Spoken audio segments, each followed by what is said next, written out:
Bienvenue au gala de la flotte auto sur le plateau d'Agora News Mobility. Jean-Michel Falcon, vous êtes le directeur de marque du groupe Morin. Racontez-nous déjà le groupe Morin, qu'est-ce que c'est? Le groupe Morin est un groupe familial qui est né en 1979 et qui a été fondé par son PDG actuel, Jean-Bernard Morin. Dans quel domaine? C'était un groupe automobile, hein, il était concessionnaire Ford, historiquement sur Carpentras. Et ensuite, il a développé son groupe pour arriver au groupe aujourd'hui qui est vraiment une très très belle réussite, puisque le groupe aujourd'hui représente sur l'année 2018 34 000 véhicules neufs, 17 000 véhicules d'occasion, pour un chiffre d'affaires d'un peu plus du milliard d'euros. Ah oui, quand même.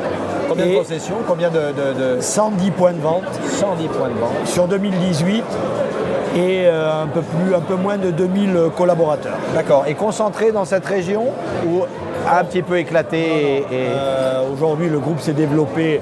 C'est vrai qu'historiquement, le groupe était sur le pourtour méditerranéen, donc toujours sur le pourtour méditerranéen, avec la vallée du Rhône, les Savoies, depuis peu région parisienne avec la marque Renault. Et puis on a continué notre développement sur 2018 avec la Belgique et la Suisse. Le développement n'est pas terminé, mais peut-être qu'on en parlera un petit peu plus tard. Oui, non, mais c'est très bien dans cette présentation globale, parce que Dieu sait qu'il y a des chiffres, oui. Dieu sait qu'il y a du monde et que c'est un succès. Voilà, alors moi je suis Jean-Michel Falcon, je suis le collaborateur le plus ancien du groupe. Je fais partie du comité de direction du groupe et je m'occupe en direct de la marque Nissan, puisque c'est une marque historique pour moi que j'ai repris avec le groupe en 1999. D'accord. Donc j'ai continué à m'occuper en direct de cette marque. D'accord. Une spécificité de ce groupe automobile, dans cet univers où on parle de mobilité non-stop, une particularité de cette société, de cette structure du groupe Morin? C'est l'homme. C'est bien, intéressant. Voilà. Alors c'est vrai que j'entends beaucoup de chefs d'entreprise qui disent mais c'est l'homme. La réussite de Jean-Bernard Morin, elle est passée par le choix de ces hommes et toute l'affection qu'il a portée à ces hommes et qu'il porte encore à ces hommes. Très bien. Un premier bilan de ces 6 premiers mois de 2019 par rapport à votre business, en termes de business. Un marché très perturbé, un marché très difficile. Alors il y a des marques qui s'en sortent mieux que d'autres, mais globalement le marché est très difficile, perturbé.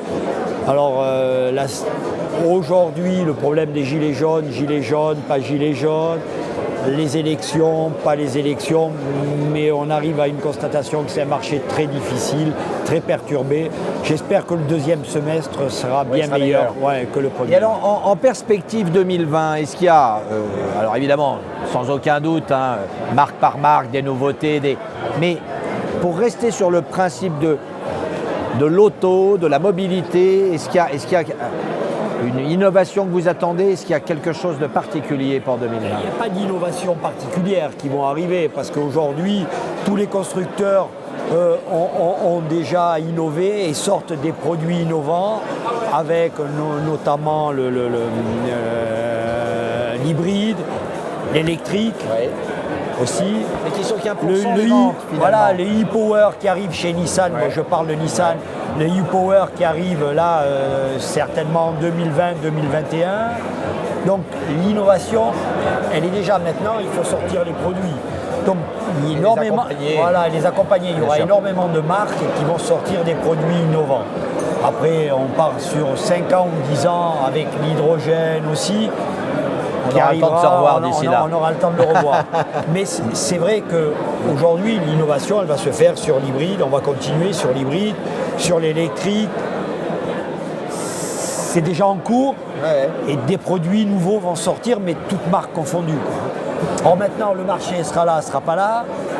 Les politiques, quelles mesures elles vont prendre? Ils seront là, ils seront pas là. Quelles mesures les politiques vont prendre? J'espère qu'elles ne vont pas prendre des mesures à contre-pied de ce que sortent les constructeurs avec des normes très très strictes qui vont laisser peut-être le temps aux constructeurs de s'adapter. Faire des normes pour les trottinettes, avant de... Bon, merci beaucoup en tout cas Jean-Michel Falcon. Merci à vous.